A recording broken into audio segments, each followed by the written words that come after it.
But the first thing I want to talk about is when we get married, what do we do? What's the first thing we do? We go down the aisle, our husband's up there, and we say these really important things called vows. And God really wanted me to talk about this starting out. It sounds something like this when I said it, with tears kind of streaming down my face because apparently I'm an emotional person. I said something like, I, Sarah, take you, Tony, for my lawful husband, to have and to hold from this day forward, for better, for worse, for richer, for poorer, in sickness and in health, until death do us part. Then some people say something like, I will love and honor you all the days of my life, or some little frilly thing at the end, right?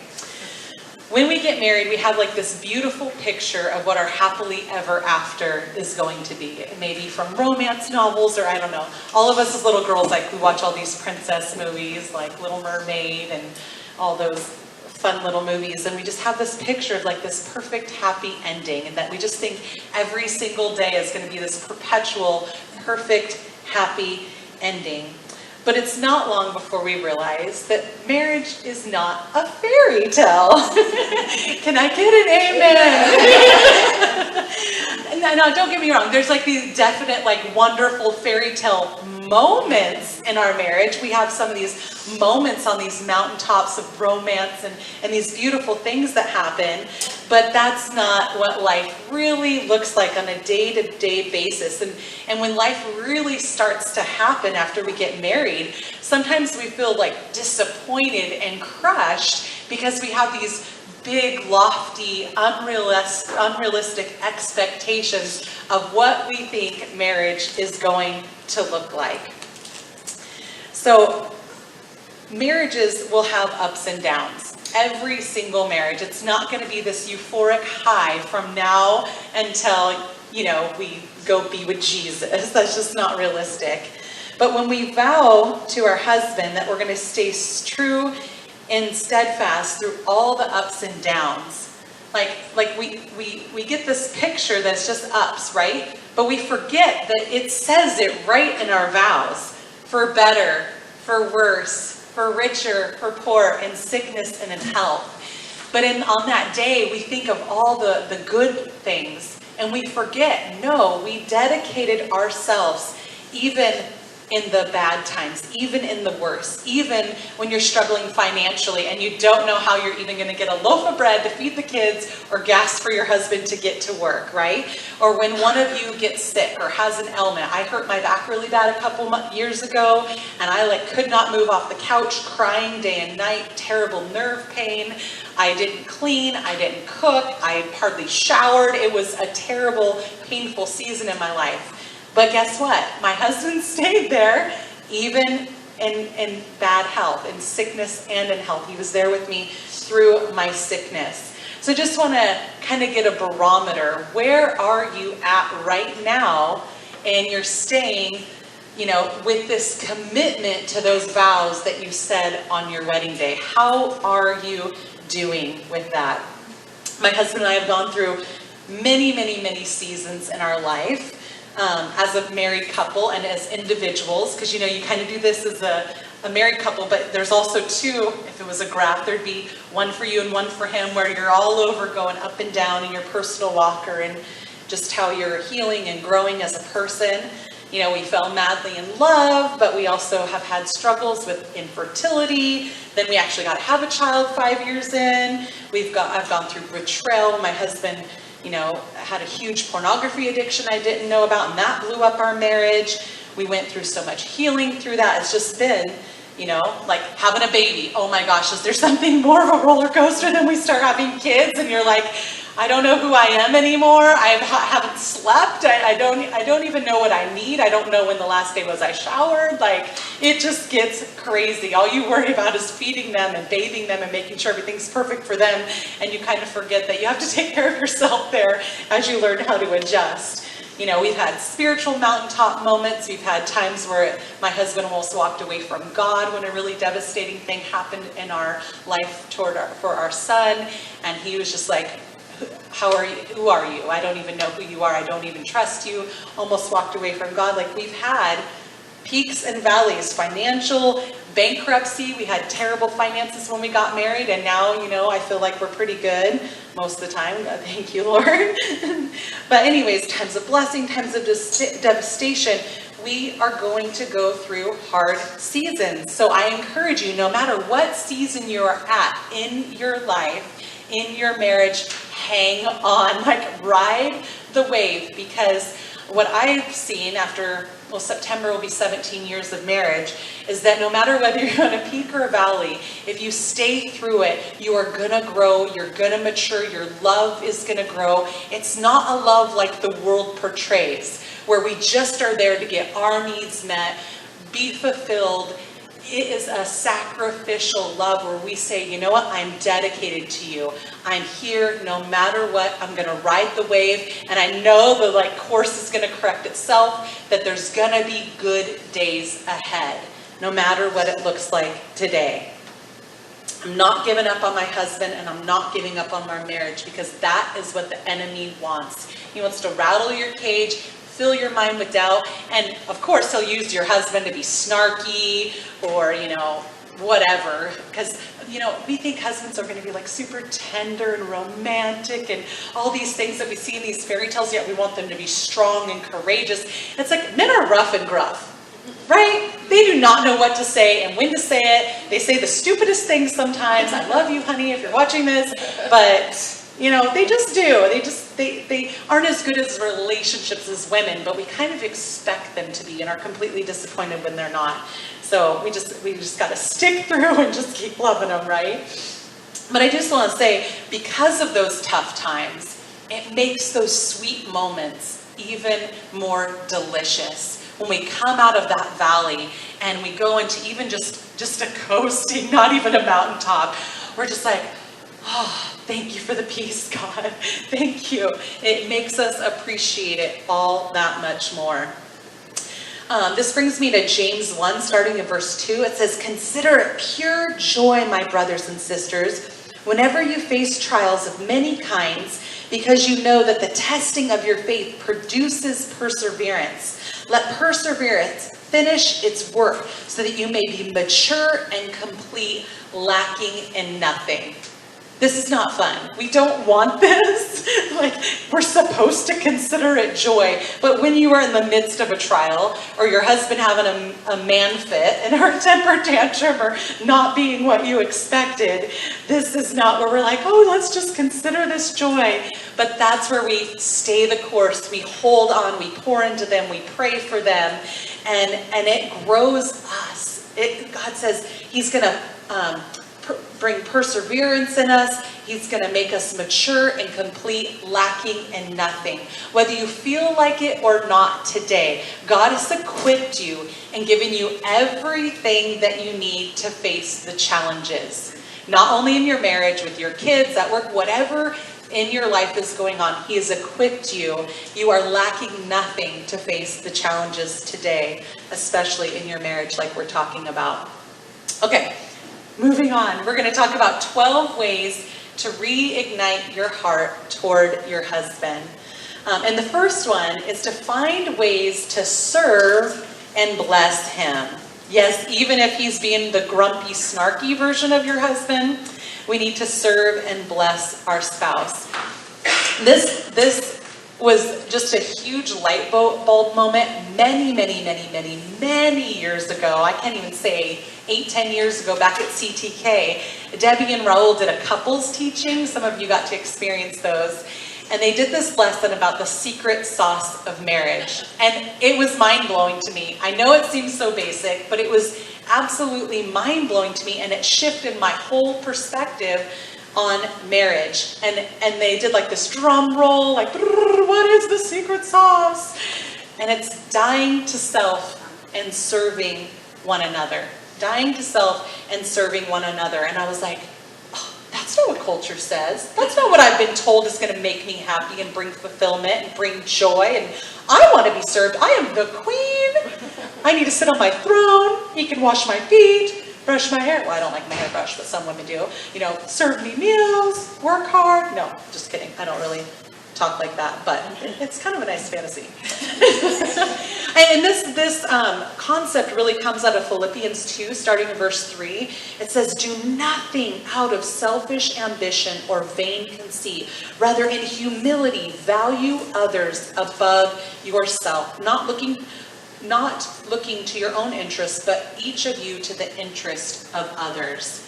This is not easy to do. It's easy to say and go, oh, there's this great principle. But I tell you, when we start applying this in our lives, it changes everything.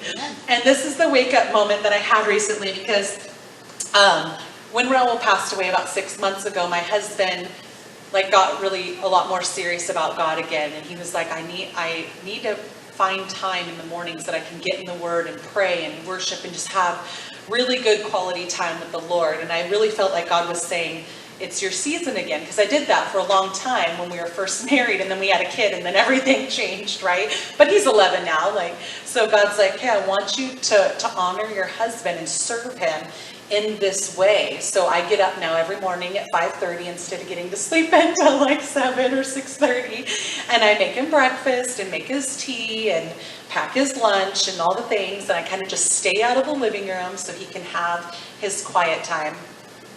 And I didn't even realize that it was changing my heart at all toward my husband until, I don't know, the last couple weeks or so, maybe the last month, when he gets ready and we hug and kiss and pray together and stuff, and he'll go out and get in his car, and he backs out, and as he's backing out, he stops 3 or 4 times and waves to me and is blowing me kisses, and it was just so sweet and enduring. And I remember we did this when we were first married.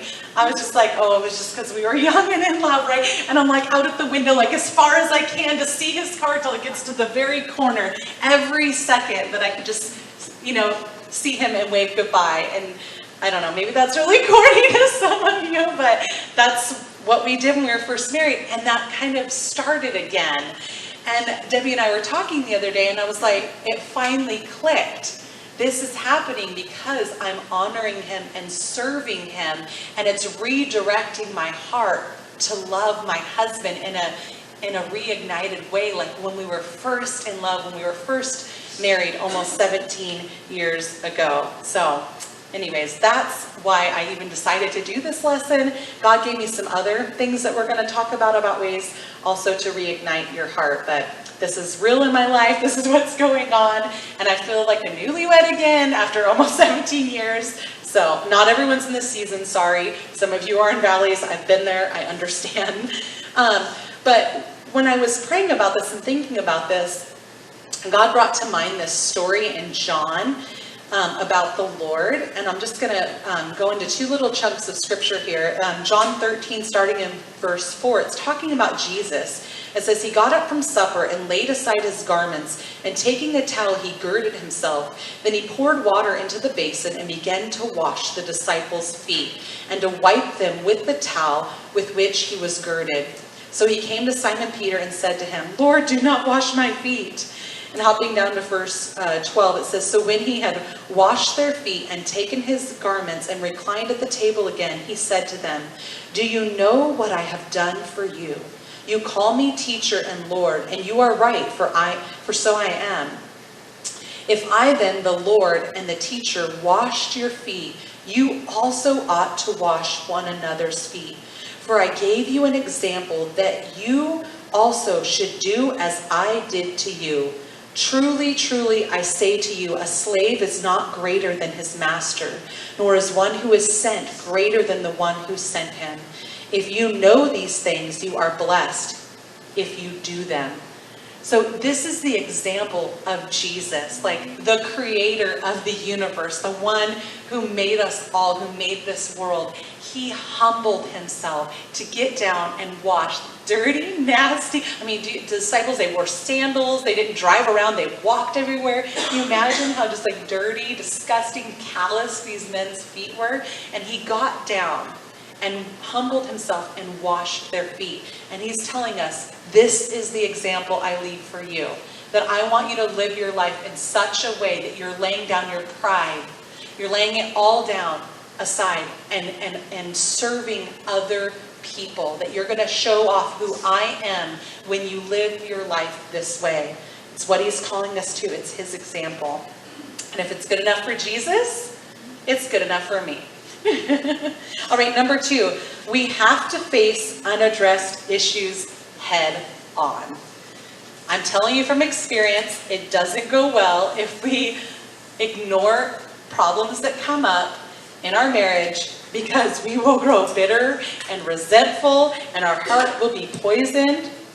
And toward our husband, it's going to become ice cold as we start hanging on to those offenses, and we kind of just like, we put them in this secret like savings account in our heart and in our mind that nobody knows about, but we're like, oh, and he did that, and he didn't bring the milk home that one time, and he didn't do anything for Mother's Day that one year, and we just like add up offense after offense after offense, and we save them up. And what we don't realize is that when we're looking for these mistakes and we're holding on to them, we're creating this bitter treasure, this thing that we're hanging on to like it's treasure, but it's just bitterness, and it's not good for us. Ephesians 4:31 says, get rid of all bitterness, rage, and anger, brawling, and slander, along with every form of malice. This verse, I mean, can you think about a time that you've been bitter at your husband, and then, maybe he made a mistake, but really, you see this rage and anger, brawling and slander?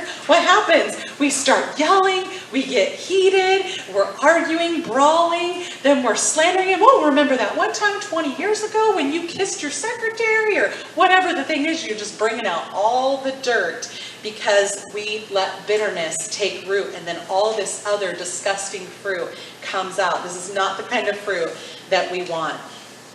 Proverbs 14 says that each heart knows its own bitterness, and no one else can share its joy. Ouch. Ouch. You know your own bitterness. Only you know the depth of it. The truth is that each of us has a choice to become better or bitter in those moments. Are you going to become better and rise above it and face the issues, talk to your husband, let go, address the issue, find resolution together, forgive him, and move on? I know I'm saying these kind of fast, and these are each steps we could do an entire lesson on, right? About addressing the issue, how to sit down and talk with him. We've done that many, many times.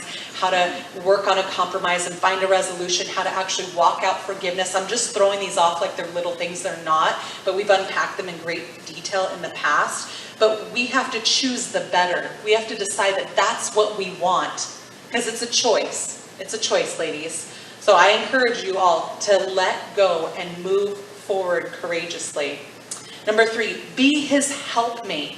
Genesis 2:18, which is like one of our foundational verses here at Squadron of Sisters, says, the Lord God said, it is not good for the man to be alone. I will make a helper suitable for him. Men would be lost without us. They so would be lost without us. We really are their other half.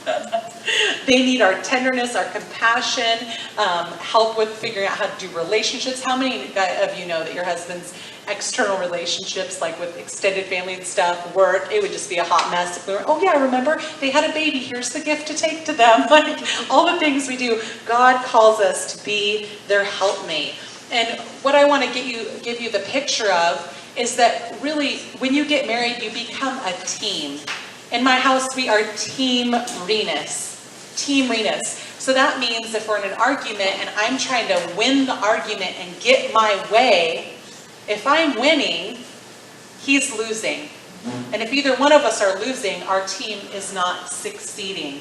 So we kind of have to shift our whole mentality on how we do this relationship, how we grow and face challenges, because we need to look at it with a whole different perspective. When we're having a disagreement, it's like, okay, well, what can we do where both of us are represented, where both of our values are represented? What kind of compromises that can we make to where we both feel good and we can move forward together with a goal that unifies us? No matter what the circumstance is, the goal is unity in our team progressing. Whether it's a house remodel, a landscaping thing, your finances, how you're raising the children, which how many know finances and how you raise your children are probably our two biggest things that we struggle through, I'll just say. If we could look at it that way of how are we going to move forward in unity to reach these goals, it will shift our marriages completely. When you help him reach his potential and his goals, your team is winning. So look for ways to help him.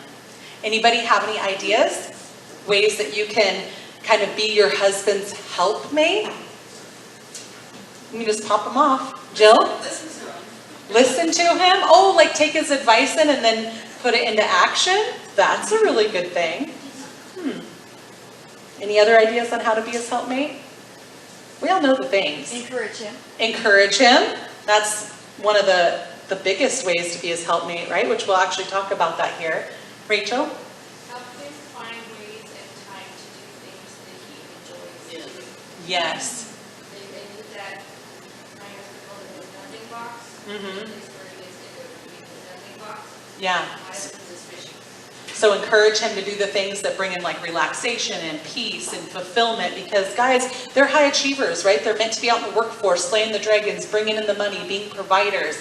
And so they get home and all they see is like, oh, I need to mow the lawn, I need to do this project. And sometimes they need encouragement of like, hey, just go be in the garage, build something. Have that just moment of peace. And when we do encourage our husbands to do that, they are better husbands and fathers because it just takes all that weight off their shoulders when they can go into their nothing box, like you said. That's a great one.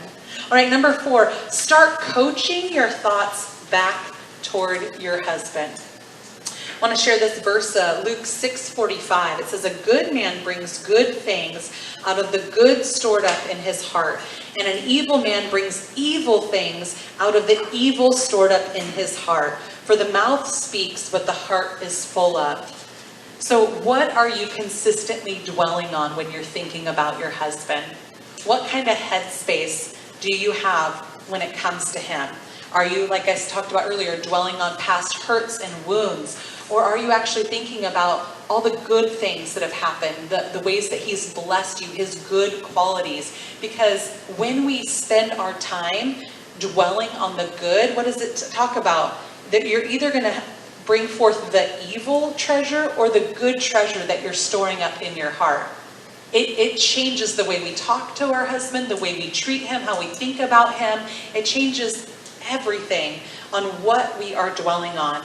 We need to guard our minds and our heart and choose to dwell on the good things. There are moments that the enemy will just come under attack and be like, is your husband looking at pornography again? You can't even trust him. Look at what he did before. I mean, you were devastated when he was hauled off in handcuffs, and you just can't take that again. And I say, no, my husband repented. He's not looking at pornography. He's in ministry. He works his tush off to take care of our family. He's becoming a better and better father. He's stepping up and spiritually mentoring my son. And I have to remind myself of all the good things that he's doing and all the fruit that I'm seeing, because I could easily go back and spiral out of control in that bad place. But when he gets home that day, do you think I'll have maybe gone the extra effort and made his favorite meal?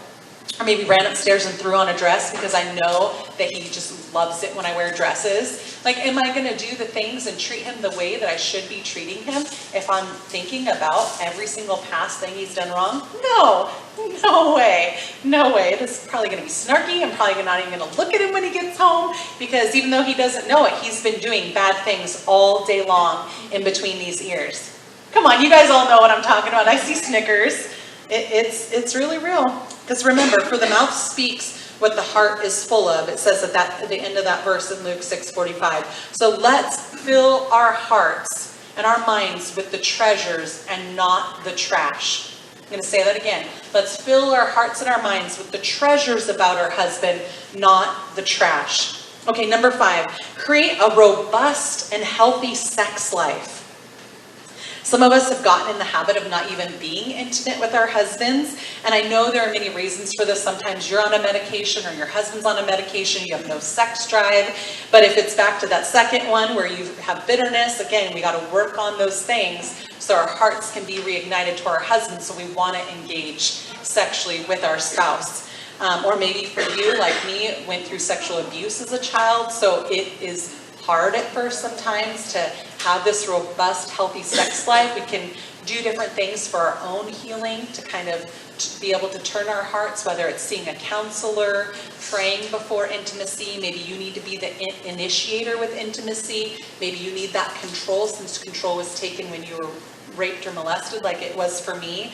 So I do want to encourage you, if there are hiccups and hindrances from keeping you to fully press in with your husband, face those things. Because several years after we were married, I still sometimes was having flashbacks when my husband and I would be intimate.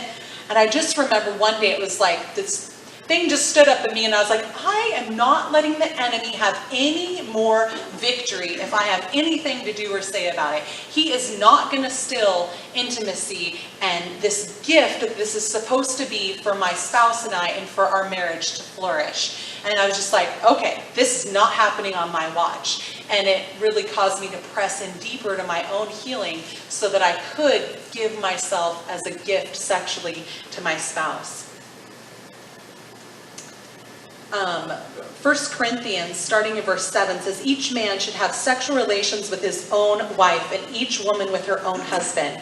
The husband should fulfill his marital duty to his wife, and likewise the wife to her husband. The wife does not have authority over her own body, but yields it to her husband. In the same way, the husband does not have authority over his own body, but yields it to his wife. Do not deprive each other, except perhaps by mutual consent for a time, so that you may devote yourselves to prayer. Then come together again, so that Satan will not tempt you because of your lack of self-control. God is saying, your body is not your own, his is not his own. It's for you together to share, to give your bodies to each other as a gift. And then that warning at the end, come together so Satan doesn't tempt you. What's going to happen if we're depriving our husband of sex? He's going to be looking elsewhere, right? And it's not your fault. I'm not saying it's your fault if your husband ends up in pornography or having an affair. But really, those are things that we can do to help prevent that when we're having this robust, healthy sex life with our husband, because he doesn't need to go get it anywhere else if he's getting it here, right? But anyway, so we need to do everything we can to spark that romance and that intimacy in our marriage. Different things you can do. See, I know I listed a few things here. Oh, that's at the end. Okay, first, it's a priority. It's vital to the health of your marriage. And I would say talk to your husband, because I think us women, we get overwhelmed because our husbands are very flirty and they just walk in the kitchen and grab your tush, and so we think, oh my gosh, you want sex, and then you have sex, and then maybe an hour later he's doing that again, and you're like, oh my gosh, I cannot keep up with this man. So we think literally we need to be like a sex slave, having sex like 3 to 5 times a day to make him happy. But maybe it's just 2 or 3 times a week. So really talk about your expectations, because it can give you a lot more peace and a lot less stress if you're like, okay, you're good with 2 to 3 times a week. Thank you, Jesus, because I might be able to do it on vacation 2 or 3 times in one day, but that's not a consistent thing that I can carry out forever, right? Anyone else? Okay. And I do want to say it's different in every season. When seasons change, like you have kids, it's going to change. When you have like an infant, when you get older, sometimes your sex drive decreases. So revisit this topic as you guys go through different seasons in your life, because the expectations are going to change on what that looks like, where you're both happy with your intimacy. Proverbs 5:18 and 19 says, may your fountain be blessed, and may you rejoice in the wife of your youth, a loving doe, a graceful deer. May her breasts satisfy you always. May you ever be intoxicated in her love. This is what it's supposed to look like through all the years that he's coming to you for that satisfaction, and that we are intoxicating him with our love. So invest time and energy in this. I thought it said message table. These are my ideas. We have a massage table in our master bedroom. Sometimes it stays set up, sometimes it doesn't. It's a great way to start intimacy, even if it doesn't end in sexual intimacy, just massaging each other, touching each other. I mean, most of the time it ends in sexual intimacy, but not always. But that's one great thing you can do. I've done different things, like, oh, maybe I should have said that. You can try different things, like when he comes home, be wearing nothing but stilettos and an apron. Guys kind of like things like that, or a sexy 90 or whatever. Go out to dinner with him in like a trench coat, and then like halfway through dinner, he'd be like, there's nothing on under this coat. Get the check. And I'll tell you, he will finish that food and get the check quicker than you can ever imagine. He's like, I'm not waiting for the check. Here's my card. Let's pay and go.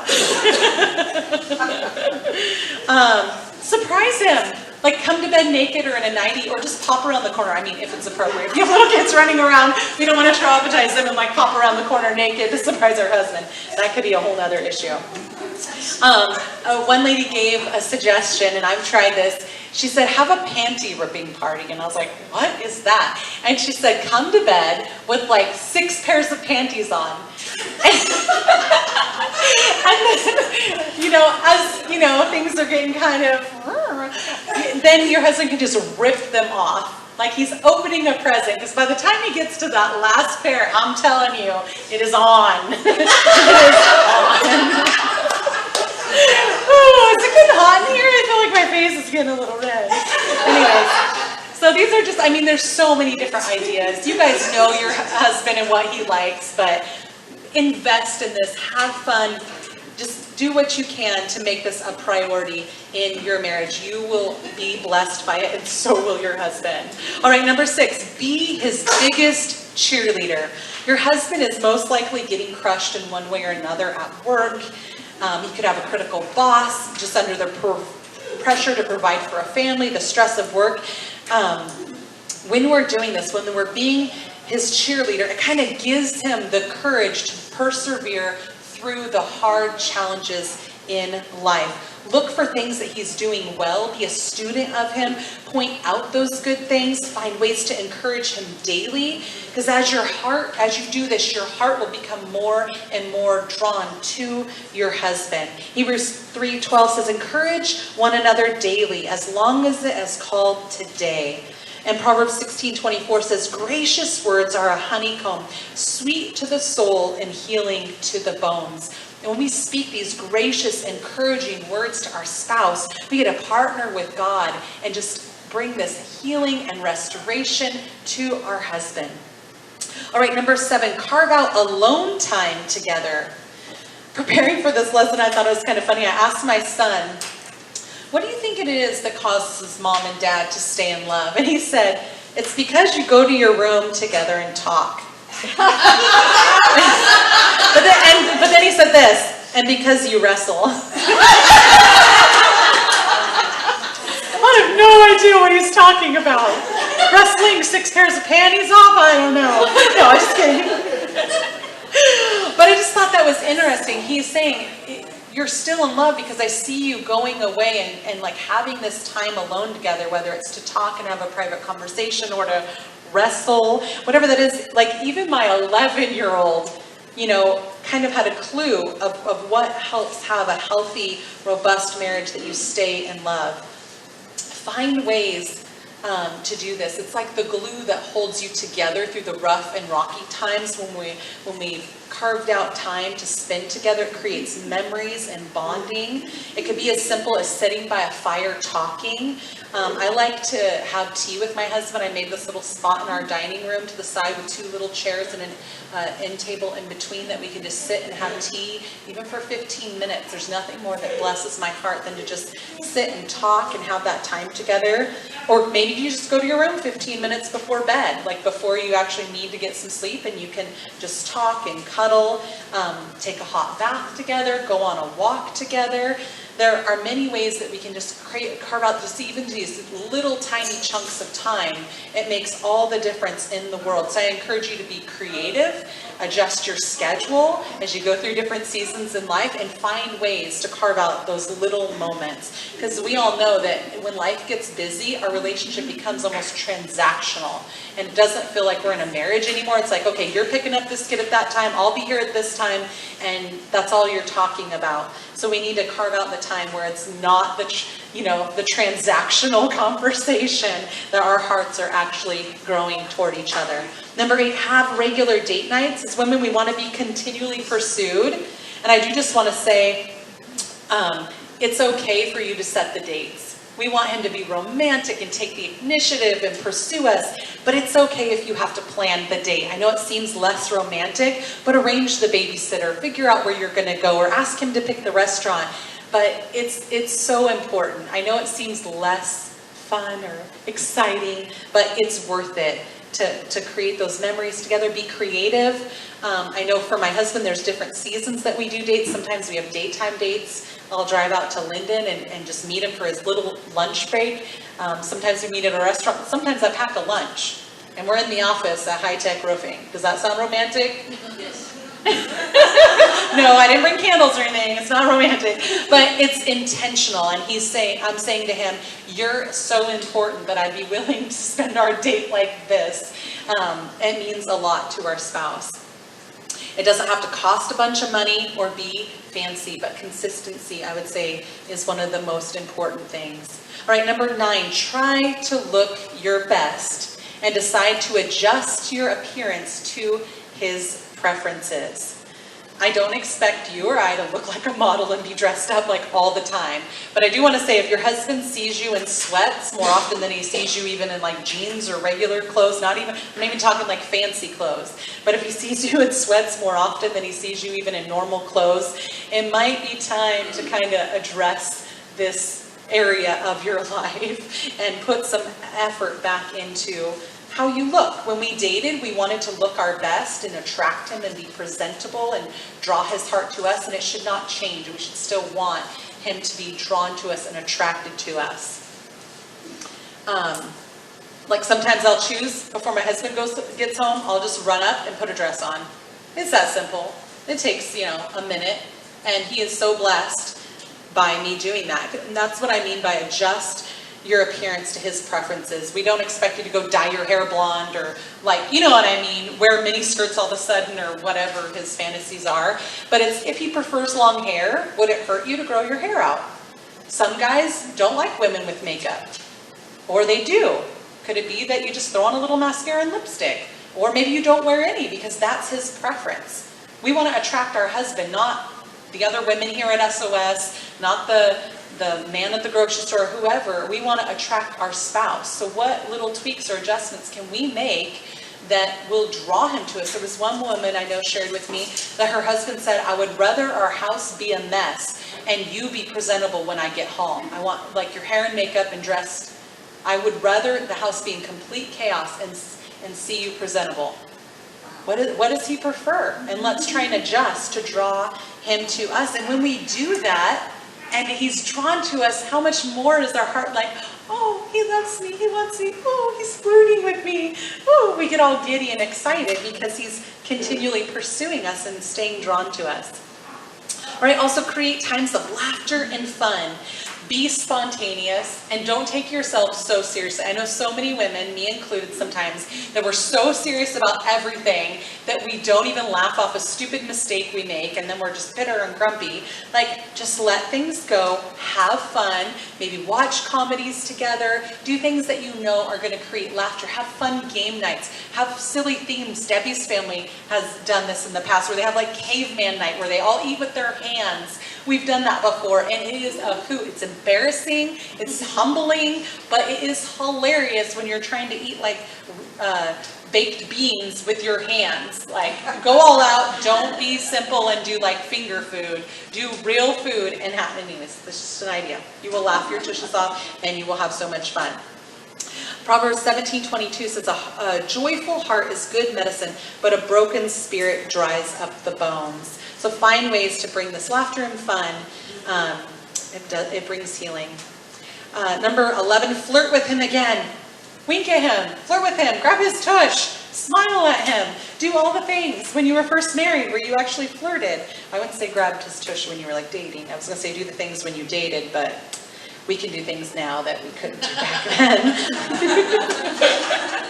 Just like we want to be pursued, our husbands also want to be desired. They want to be our sexual heroes. They want to know that we still think that they're muscular and strong and all those things. Grab his muscles and go, ooh, honey, you're so strong. Ooh, thank you for moving the couch. Oh, that would have just been so difficult for me. Maybe not, but they like to hear that. I could move the couch. Anyways, yeah. I already said this with the whole sexual thing, but when it's appropriate, flash your husband. Flirt with him, bat your eyes at him, all the things. Keep him on his toes guessing. Like, what is she gonna do next? Like, I just never know. I could pop around the corner and she could be standing there naked. I don't know, but I want more of this woman because she's intriguing. Keep flirting. All right, number 12, our final thing is pray together. Seek God together. There's nothing more bonding to me than when my husband lets down his walls and shares what he wants prayer for. It's like direct access to his heart. When we pray together every day and every night and he shares those things, it's like a treasure, because there's nothing we want more than our husbands to be vulnerable, right? We want to know them at a deeper level. I actually shared with my husband, because we kind of, I don't know if you guys do this, you go through highs and lows where you're really consistent and not. So I actually talked to him recently and said, would you be willing to do this with me every day? Will you bless me in this way? Because it's so important and bonding, and it's just like a good foundation for you and your spouse. I explained to him that I feel closer to him, and yay, he's willing to do it. So try it.